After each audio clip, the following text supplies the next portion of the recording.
sounds Oh and boy. stuff. Oh my word. This is so up close and personal.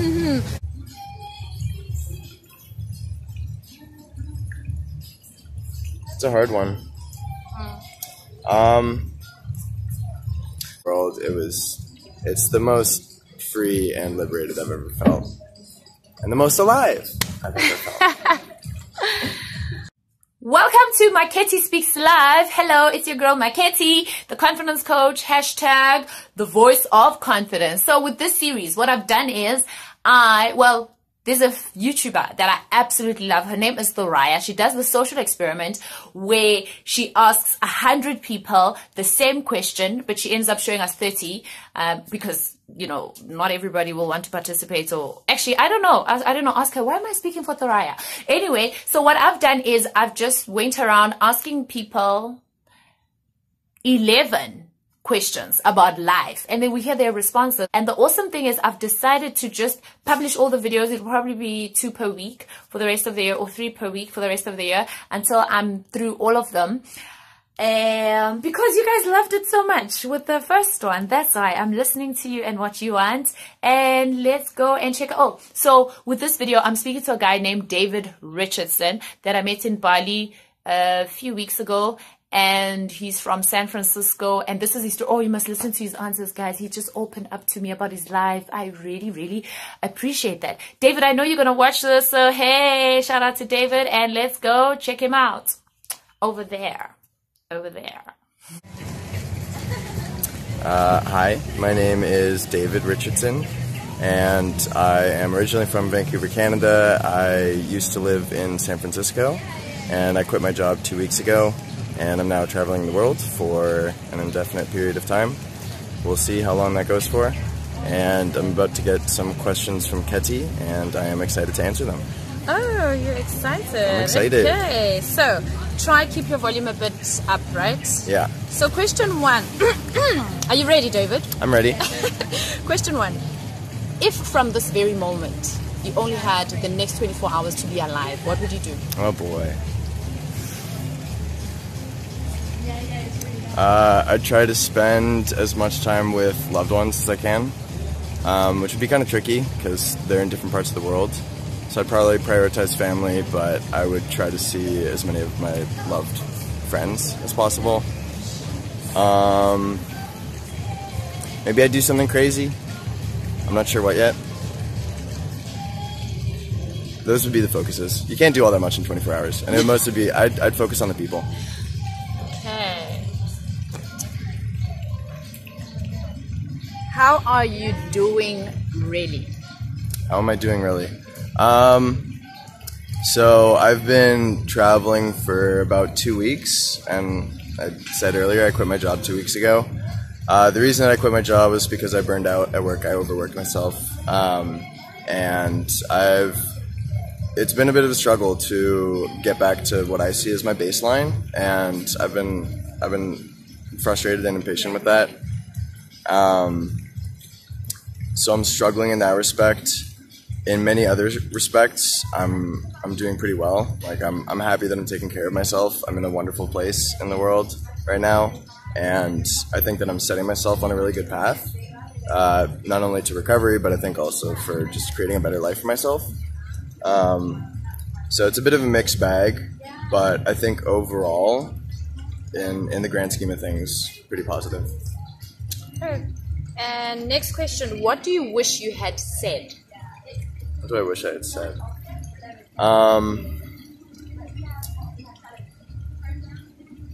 At work, I wish I had set better boundaries, that I had said no more.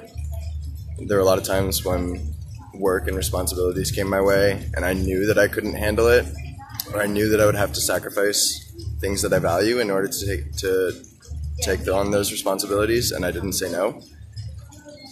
So I wish I had said no more at work. And then also, I think my last relationship really struggled because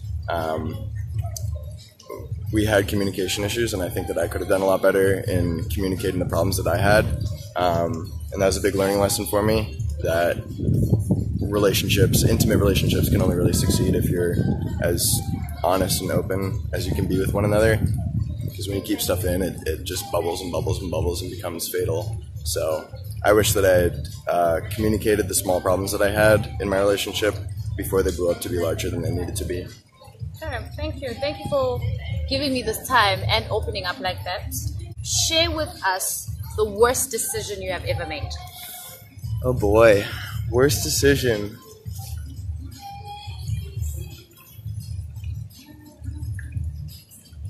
It's a hard one. I'll probably go back to that relationship, actually. I think I made the worst decision of my life in choosing to end the relationship before trying to address the problems that we had. Okay. When did you realize you are not like everybody else? I think after I graduated college, some friends and I we did this thing called the Mongol Rally, where it's this organized race for charity where you drive a really crappy car from London, England to Mongolia, halfway around the world. And I think I had really been in my comfort zone leading up to that event, and that was just crazy enough to pull me so far out of my comfort zone that I started to see parts of my personality that were very, very unique, and I think that set me on a path of individuality that I'm really, really happy about. I think that was a big turning point for me in discovering my uniqueness and individuality. Wow, that sounds like a fun thing to do and a fun way of discovering you different. It was a blast. Next question, what's the happiest thing you have been told? Whoa. Happiest thing I've been told.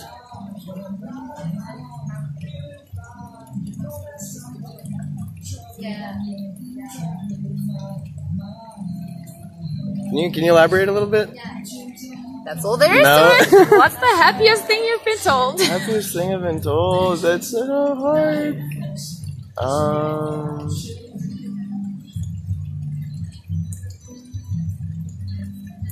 Okay, here's one. The way that my grandparents met. My grandmom, she was working as a nurse in a hospital in France in World War II, and my grandpa was a soldier for the Canadian military. He was a scout, and he was injured in combat and ended up being taken to that hospital at which my grandmother was working, and that's how they met each other. And so he was a patient? He was a patient, yeah. So who made the moves? Because the nurse isn't the advantage of making the moves. I don't know. I'll get details and get back to you with that. Okay. And what's an apology you never made?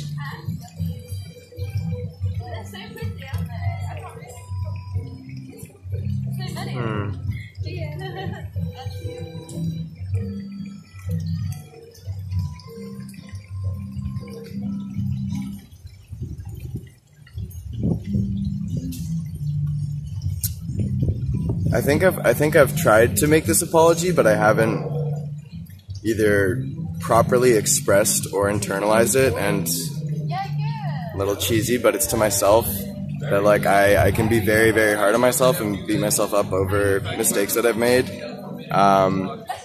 And I've tried to apologize to myself for how hard I've been on myself and to like let these things go. But I guess I just haven't fully internalized it yet because I still catch myself beating myself up over these things. So apologizing to myself over some mistakes that I've made in the past. Okay, so that's still something you're going to keep working on? Yes. Next question, tell me about your first love. My first love? It was with a girl named Haley. I met her in Vancouver a week before leaving for college in the States.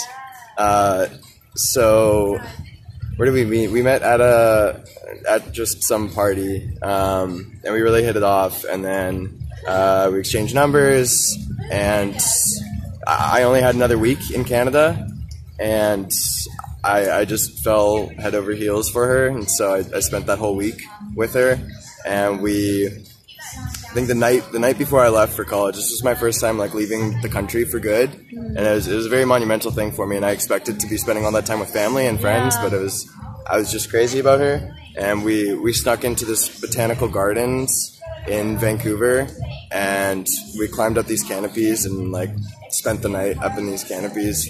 The whole night, like we stayed up the whole night, the night before I left. Where did your parents think you were the night before you leave? Because you're leaving tomorrow. It's a big deal. So where do your parents think you are the night before you leave? Were you busy up there somewhere? I don't know. I don't know what I told them.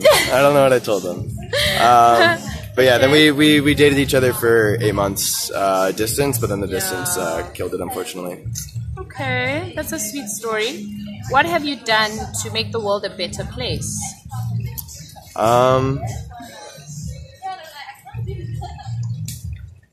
I try to be as selfless as I can. I like bringing people together. I like kind of like being a bridge to facilitate relationships, facilitate friendships and social interactions. I really love caring for animals. I try to do that whenever the opportunity comes my way. And also my family hasn't been super close historically, and I've made it a bit of a personal goal of mine to help do what I can to bring our family closer together. Yeah. When did you feel like completely giving up? During this burnout period, actually. I first started burning out back in May. And that's the term that I'm using for this experience that I had. It feels like burnout. It was chronic stress from work and my personal life. It started in May, and I remember just like a couple days in 1 week feeling like my brain just did not want to go to work that day, and yet I pushed myself through it, and I kept on going and going and going. And then I knew that I was facing something very serious, and yet I continued to push myself, and I told myself that I would stick it out and try to be strong about it until the end of the summer. So that would have been at the end of August. I was working on some project that was only going to wrap up at the end of August, and I didn't want to abandon my team, and I also didn't want to be like someone that runs away from his problems. I wanted to try to stick it out and fix it. So I pushed myself for a few months, and things just got worse and worse and worse.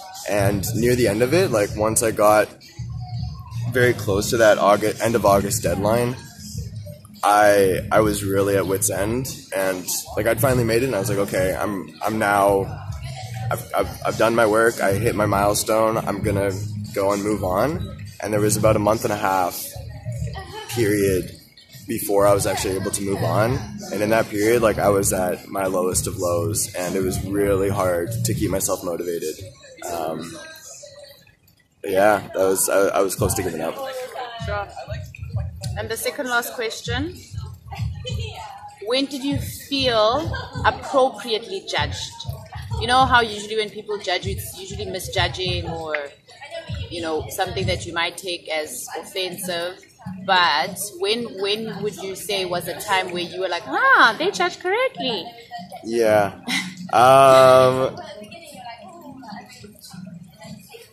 This is also going to go back to that relationship. Yeah. So like I ended the relationship back in December, and it ended up being quite a messy breakup. We had all the same friends, which made things very complicated. And seeing each other it evoked a lot of emotions on both sides, and it was just always messy, and it was complicated for our friends. So we decided that we would just try to avoid each other as much as possible.